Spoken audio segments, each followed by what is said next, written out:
Moscow. January 17th, 1991. It is the dead of winter, but inside the inner sanctum of the Soviet General Staff, the temperature is rising. A group of high-ranking officers, men who have spent their entire careers preparing for a massive armored clash on the plains of Europe, are gathered around a glowing television set. They are not looking at classified satellite imagery. They are not listening to encrypted intercepts from their spies in Washington. They are watching CNN. On the screen, the grainy, greenish footage plays out in silence. It is a video feed from the nose of an American aircraft. A crosshair sits motionless over the center of a large, concrete building in downtown Baghdad. To the Soviet eye, this is a familiar structure. It is the headquarters of the Iraqi Air Force, a building reinforced with meters of concrete and steel, designed to withstand the heaviest conventional artillery. The officers watch, cigarettes burning down to their filters. In their minds, hitting a building like this from the air requires a squadron of bombers, a carpet of unguided munitions, and the acceptance of heavy losses. They wait for the chaotic spread of explosions. Instead, they see a single, silent glide. The image shifts slightly as the munition corrects its course. Then, with terrifying obedience, the bomb does not just hit the building, it threads the needle. It enters through the front door. A split second later, the building disintegrates from the inside out. The television screen goes static as the feed cuts, followed by the sterile voice of an American general explaining the damage assessment. In the room in Moscow, there is no applause. There is no anger. There is a profound, heavy silence. One general reportedly crushes his cigarette into an overflowing ashtray and mutters a phrase that would ripple through the entire Soviet defense industry. If they can do that to the headquarters, they can do that to the Kremlin. At that moment, the Soviet Union did not just lose an ally in the Middle East. They realized that the last 40 years of their military investment, millions of rubles, thousands of tanks, vast networks of radar, might effectively be worthless. If you want to understand the hidden history of the Cold War and the moments that changed the world, make sure you are subscribed to Cold War Impact. We dig into the files others ignore. To understand the sheer scale of this shock, we must step back from the television screen and look at the world as it existed in 1990. The Cold War was thawing, but the military standoff was still absolute. The Soviet Union was crumbling economically, but it still possessed what it believed to be the most formidable land army on Earth. Their doctrine was simple: quantity has a quality all its own. For decades, the Soviet strategy relied on mass. Thousands of T-72 tanks rushing the Fulda Gap. Layers of surface-to-air missile batteries creating an umbrella of death that no NATO air force could penetrate without sustaining 50% casualties. They believed that war was a matter of arithmetic. If you have more tanks and more guns, you win. And Iraq was their proving ground. Saddam Hussein was not just a dictator, he was the Soviet Union's premium client. The Iraqi military was the fourth largest in the world in 1990. It was a mirror image of the Red Army. They were equipped with top-tier Soviet export technology. They had thousands of T-72 tanks and T-62 tanks. They had MiG-29 aircraft and MiG-25 aircraft, some of the fastest interceptors ever built. But most importantly, they had the Kari system. This was an integrated air defense network, a hybrid of French computerization and Soviet brute force radar power. Moscow had assured Baghdad and assured themselves that Baghdad was the most heavily defended city in history. The density of anti-aircraft fire over the Iraqi capital was greater than that over Berlin in 1945 or Hanoi in 1972. Soviet analysts had run the simulations. They predicted that if the United States tried to attack Baghdad, the American Air Force would lose dozens of planes in the first night alone. They expected a meat grinder. They expected American pilots to be shot down in droves, forcing the coalition to negotiate. They believed the high-tech American claims were propaganda bluff and bluster designed to scare the weak. So, when the deadline for the ultimatum passed on January 15, 1991, the Soviet observers settled in to watch the Americans fail. They expected to see burning 15 aircraft and captured American pilots paraded on television. They expected the Vietnam syndrome to kick in as soon as the body bags started coming home. But as the sun went down over Baghdad and the first reports started trickling in, the Soviet intelligence officers noticed something peculiar, something impossible. The Iraqi radar network, the pride of Soviet export technology, was not lighting up. It was not tracking targets. It was simply ceasing to exist. Reports from the ground in Baghdad described a sky filled with tracers, millions of rounds of ammunition being fired blindly into the night air, but there were no falling American planes.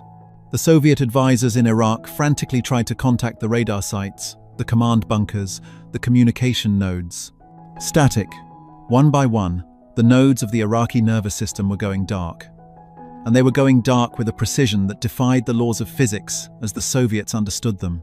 A radar station would be operational 1 minute, and the next, it was a smoking crater, destroyed by a weapon the radar operators never saw. The mystery deepened as the sun rose. The Soviet satellites passing over the region began to beam back images of the damage. This was not the carpet bombing of World War II. This was not the napalm spreads of Vietnam. The images showed bridges with a single span dropped into the water, while the civilian houses 50 meters away were untouched. They showed hardened aircraft shelters built to withstand nuclear near misses, with neat circular holes punched through their roofs.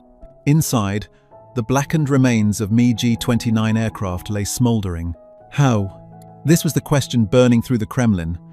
How was it possible to fly into the most heavily defended airspace on the planet at night and drop a bomb through a ventilation shaft?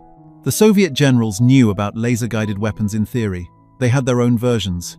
But in Soviet testing, these weapons were unreliable, difficult to use, and required the pilot to fly straight and level, making him an easy target. They assumed the American versions were the same, expensive toys that would fail in the chaos of real combat. They were wrong. They were witnessing the debut of a new era of warfare, one where the enemy could see everything and destroy anything, all while remaining virtually invisible. The footage on CNN was not just propaganda. It was evidence of a technological gap so wide, it was effectively unbridgeable. But the true horror for the Soviet analysts was not just the bombs, it was what the bombs were hitting. The Americans weren't just destroying tanks, they were dismantling the very concept of the Soviet state's power. They were blinding the sensors, deafening the commanders, and paralyzing the leadership. As Part 1 closes, the Soviet military establishment is gripping the table in shock. The air war has begun, and their proxy army is being dissected alive. But they still hold out hope for the ground war. They tell themselves that air power alone cannot win wars. They tell themselves that once the Americans have to face the T-72 tanks in the desert, the mother of all battles will truly begin. They are about to be proven wrong again, and the revelation will be even more devastating. The reports flooding into the GRU headquarters in Moscow during the first 48 hours of the air campaign were incoherent. They spoke of ghosts. They spoke of explosions that seemed to materialize out of thin air, with no engine noise preceding them. For the seasoned analysts of the Soviet military intelligence, these reports were frustrating. They wanted data, they wanted radar tracks. They wanted to know where the American planes were entering the airspace, so they could advise their Iraqi counterparts on how to close the gaps. But there were no tracks. The narrative in the Kremlin had shifted from "wait for the Americans to fail" to "why isn't anything working?" The Iraqi Integrated Air Defense System, CARI, was not just being suppressed, it was being dismantled with the precision of a neurosurgeon removing a tumor. But the most disturbing intelligence was not coming from the radar screens. It was coming from the ground, from the charred remains of what was supposed to be the safest place in Baghdad, the hardened aircraft shelters. The Soviet Union had spent billions of rubles exporting not just weapons, but architecture. They had taught their allies how to build bunkers. These hardened aircraft shelters were marvels of engineering. Constructed of steel-reinforced concrete, often covered with sand and earth, they were designed to shrug off a direct hit from a 500-pound bomb or the overpressure of a tactical nuclear weapon detonating nearby. Inside these concrete tombs, the Iraqi Air Force had hidden its most precious assets, the MiG-29 aircraft and the Mirage F-1 aircraft. The strategy was classic Soviet doctrine. Ride out the initial bombardment in safety, then launch the interceptors when the enemy is exhausted. On the third night of the war, the Soviet military attachés received a frantic message that changed everything. The Americans weren't bombing the runways to trap the planes. They were bombing the bunkers with the planes inside. The analysts in Moscow looked at the blueprints. It should have been impossible. To penetrate a bunker like that, you needed a massive, heavy bomb dropped from high altitude to build up kinetic energy. But high-altitude bombers were vulnerable to SA-2 and SA-3 missiles. If the Americans flew low to avoid the radar, their bombs wouldn't have the speed to punch through the concrete. They would just scratch the paint. Then the reconnaissance photos arrived. They showed a bunker with a neat circular hole in the roof. It looked like someone had drilled it with a giant machine. There was no massive crater surrounding the structure. The earth nearby was undisturbed. But inside, through that small, ominous hole, the interior was an inferno. The Soviet engineers were baffled. They were looking at the work of the GBU-27 Paveway 3, a weapon that was specifically mated to a delivery system the Soviets had dismissed as science fiction, the F-117 Nighthawk. The KGB had known about the American stealth program for years. They knew about the faceted shapes and the radar-absorbent materials. But knowing about a weapon and seeing it dismantle your defensive strategy are two very different things. The Soviet assumption was that stealth might reduce the detection range, perhaps buying the bomber a few extra minutes. They did not anticipate that an F-117 aircraft could fly directly over downtown Baghdad, the most heavily defended city on Earth, orbit a target, and drop a 2,000-pound laser-guided penetrator without triggering a single fire control radar. The sheer helplessness of the situation began to dawn on the Soviet leadership. The Iraqis were firing. They were filling the sky with anti-aircraft artillery, creating a curtain of lead. In World War II, or even in Vietnam, this barrage fire would have downed dozens of planes. But the Americans weren't flying through it. They were flying above it, dropping laser-guided death from the quiet darkness of the stratosphere. The psychological impact on the Iraqi military and by extension the Soviet observers was catastrophic. The pilots of the Iraqi Air Force, trained by Soviet instructors to be aggressive and bold, refused to fly. Why take off? If you stayed on the ground, you were dead. If you took off, the American AWACS saw you instantly, and an F-15 Eagle would kill you before you even turned on your radar. By the second week, the air supremacy question had been answered. The Americans owned the sky. But the Soviet generals, desperate to salvage some faith in their own military machine, shifted their focus to the ground. Fine, they argued in the halls of the Ministry of Defense. They can bomb buildings, but wars are won by tanks. Let them try to hit a dug-in T-72 tank with a laser beam in the middle of a sandstorm. This was the final defensive line of Soviet pride. The Iraqi army had dug in deep. They had created vast networks of berms, trenches, and revetments in the Kuwaiti desert. A tank, when dug in, presents a tiny silhouette. It is camouflaged. It is protected by sand. From the air, spotting a camouflaged tank in the vast monochromatic desert is like finding a needle in a haystack. Furthermore, the Soviets knew that laser-guided bombs had a weakness: weather. Lasers cannot see through clouds, smoke, or heavy dust. And the Gulf weather was turning. Oil fires were burning. The sky was a mess of soot and haze. The generals in Moscow felt a glimmer of hope. The high-tech American toys would fail in the grit and grime of the real battlefield. The Americans would be forced to come down low, into the range of the ZSU-234 Shilka anti-aircraft guns and the shoulder-fired Igla missiles. That was when the real slaughter began. Reports started coming in from the Republican Guard divisions, the elite troops equipped with the best T-72 tanks. They were being destroyed at night. This made no sense. A tank is blind at night. The Soviet night vision equipment of 1991 was primitive. It required active infrared searchlights, which were like shining a flashlight in a dark room. It revealed your position instantly. So, the Iraqis sat still, engines off, waiting for daylight. But they were dying in the dark. Soviet analysts read the after-action reports with growing horror. An Iraqi tank commander would report hearing a faint jet noise miles away. Then, the tank next to him, 50 meters away, would simply explode. No warning, no muzzle flash from an enemy tank.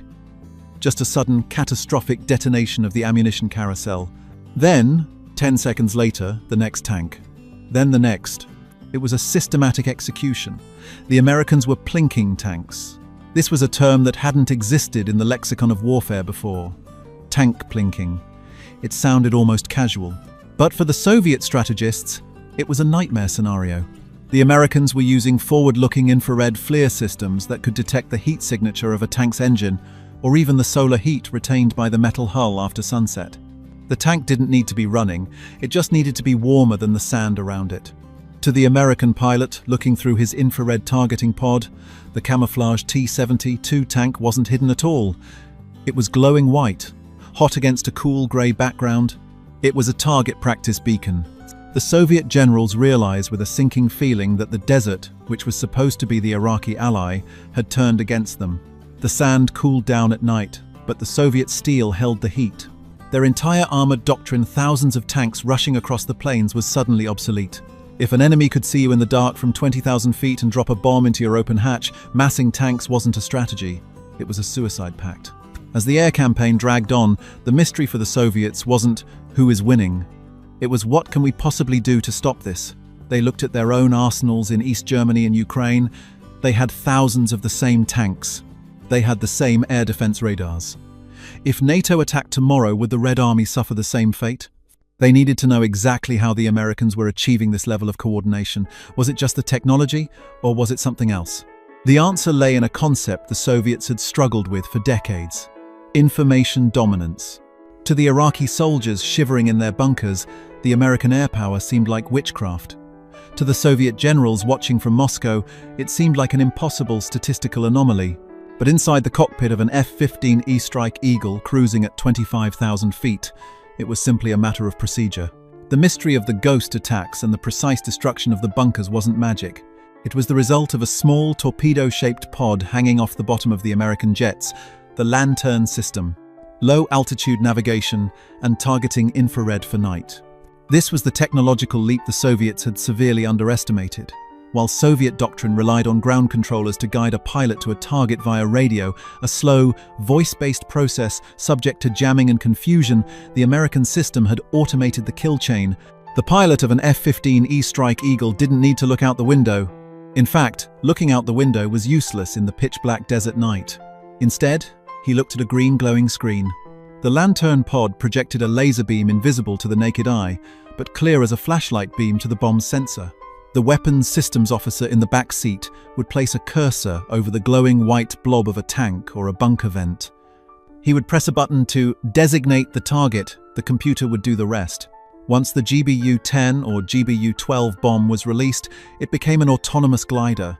It had fins that adjusted hundreds of times per second, chasing the laser reflection with a tenacity no human pilot could match. If the tank moved, the laser followed it, and the bomb followed the laser. But the true revelation, the secret that would eventually force the Russian military to completely rewrite its textbooks, was not just about the bomb, it was about the network. The Soviets realized too late that they were analyzing the wrong thing. They were counting tanks and planes, comparing the speed of a MiG-29 aircraft to an F-15 aircraft. But the Gulf War wasn't won by speed, it was won by information.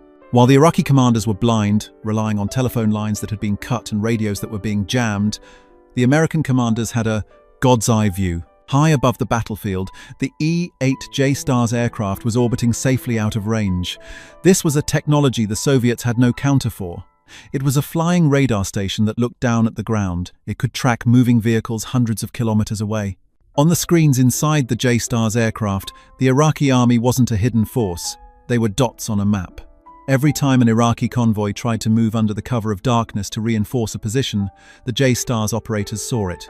They didn't just see movement, they saw speed, direction, and density. They would then calmly radio the nearest flight of A-10 Warthogs or F-15E Strike Eagles.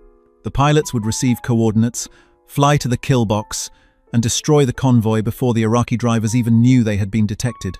This was the OODA loop. Observe, orient, decide, act, operating at a speed the Soviet structure could not comprehend. The Soviet command model was rigid and hierarchical. A tank commander needed permission from a battalion commander, who needed permission from a divisional commander. Decisions took hours. The American system, empowered by this new technology, took minutes. By the time an Iraqi general ordered a division to move, the Americans had already seen them, targeted them, and dispatched the bombers. The Iraqis were fighting a war in slow motion against an enemy moving at the speed of light.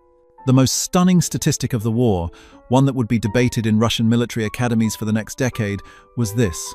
Precision-guided munitions, the famous smart bombs, made up only about 8% of the total tonnage dropped during the conflict. Just 8%. The other 92% were standard, dumb gravity bombs. But that 8% changed the world. Because that 8% destroyed the command centers, the radar sites, the bridges, and the communication grids in the first week, they blinded the enemy so effectively that the dumb bombs could then be used with total impunity to mop up the rest. The American advantage wasn't just that they had better tech. It was that they had integrated their tech into a system where no single piece worked alone. The satellite talked to the AWACS talked to the fighter, and the fighter talked to the bomb. For the Soviet observers, the realization was chilling. Their own military was built on platforms, great tanks, great missiles, great planes. But they were disconnected. They were deaf and blind compared to this integrated machine. They realized that if a war broke out in Europe, the Red Army wouldn't be outfought. It would be turned off.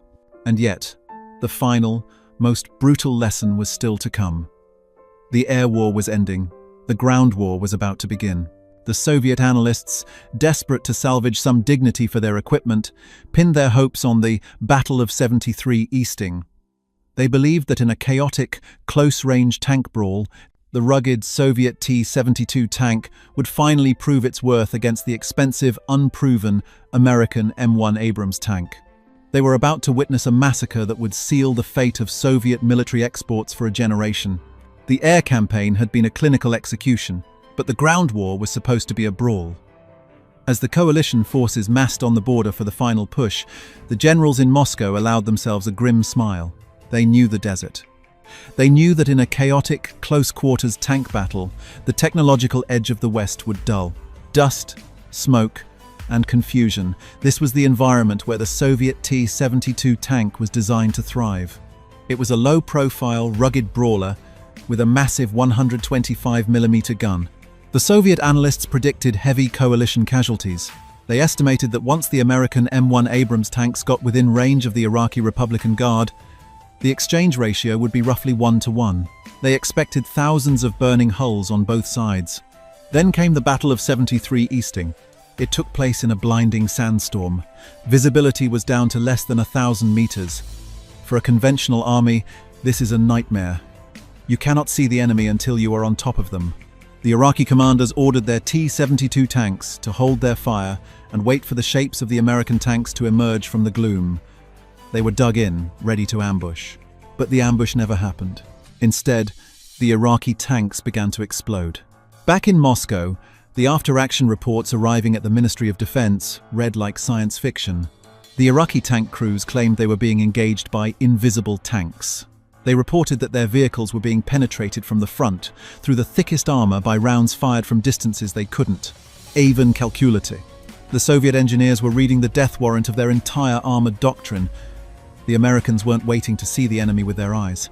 They were using thermal sights that cut through the sandstorm as if it were clear air. An M1 Abrams tank crew could see the heat signature of an Iraqi T-72 tank from 3,000 meters away. The Iraqi gunner, peering through a standard optical sight, saw nothing but brown dust. It was a firing squad. The Americans could stop, target, and fire before the Iraqis even knew a battle had started. But the true horror lay in the ballistics. The Soviet Union had assured its clients that the frontal armor of the T-72 tank was invincible against standard NATO rounds. They had touted the composite armor as a masterpiece of metallurgy. The reality on the ground was catastrophic. The American tanks were firing depleted uranium sabot rounds, dense darts of metal traveling at hypersonic speeds. These rounds didn't just hit the T-72 tanks, they ignored them. They punched through the front armor, passed through the fighting compartment, and often exited out the rear engine block.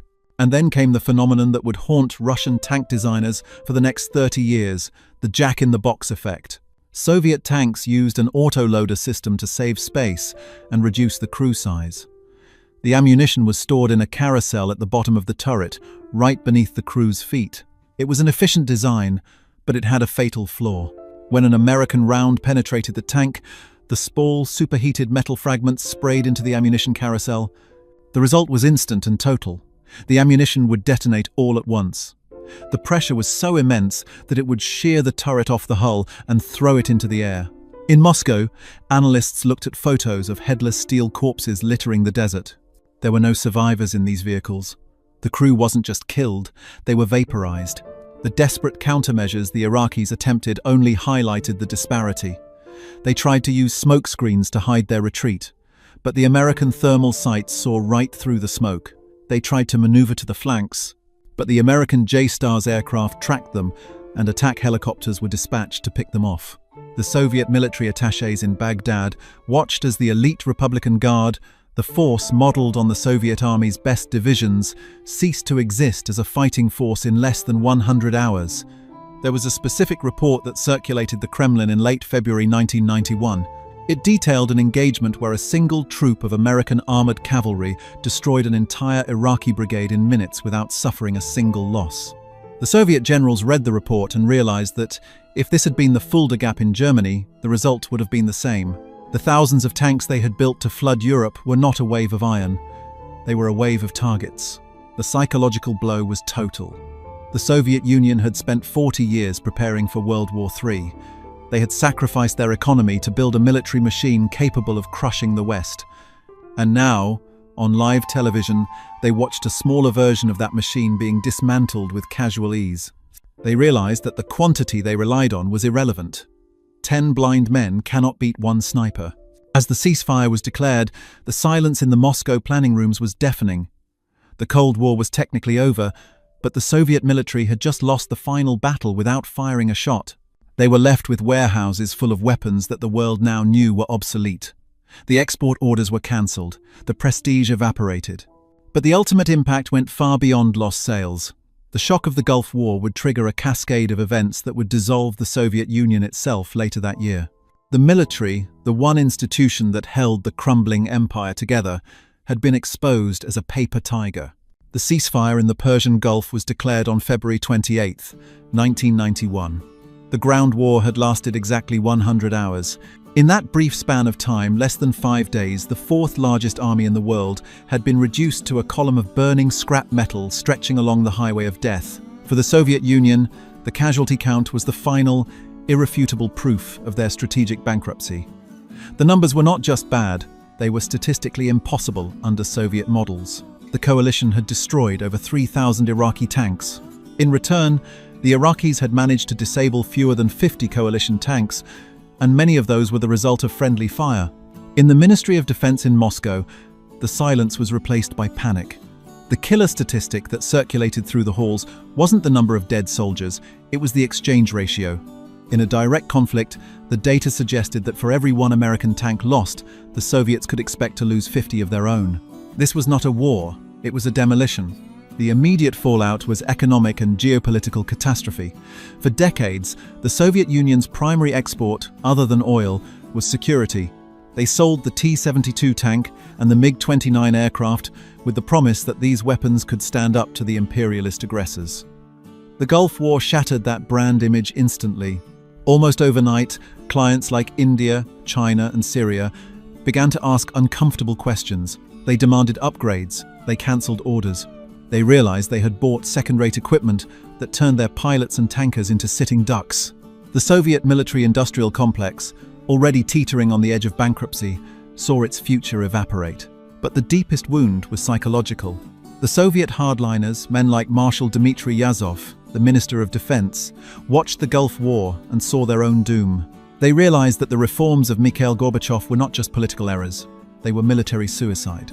They believed that the Soviet Union was becoming weak and vulnerable in a world where the United States possessed technological magic. It is no coincidence that less than 6 months after the end of the Gulf War, in August 1991, these same hardliners launched a desperate, failed coup to overthrow Gorbachev and restore Soviet power. They were motivated by many things, but the spectre of the burning Iraqi T-72 tanks was in the back of their minds. They were terrified that the motherland was defenseless. The coup failed. The Soviet Union collapsed in December. The Gulf War had effectively kicked the rotting door in. Epilogue. History often remembers the fall of the Soviet Union as a political or economic event. The breadlines, the speeches, the falling statues. But for the men in uniform, the end didn't come with a speech. It came with a laser-guided bomb falling down a ventilation shaft in Baghdad. The legacy of that shock is still visible today. If you look at modern Russian military doctrine, you see the scars of 1991. Why does Russia prioritize hypersonic missiles and tactical nuclear weapons? Why do they rely on asymmetric warfare? Because they remember. They remember the moment they looked at a television screen and realized that in a conventional, symmetrical war against the United States, they would not just lose. They would be annihilated before they even saw the enemy. The precision of 1991 didn't just destroy the Iraqi army, it destroyed the Soviet belief that they were a superpower. And in the silence of that realization, the Cold War was truly lost.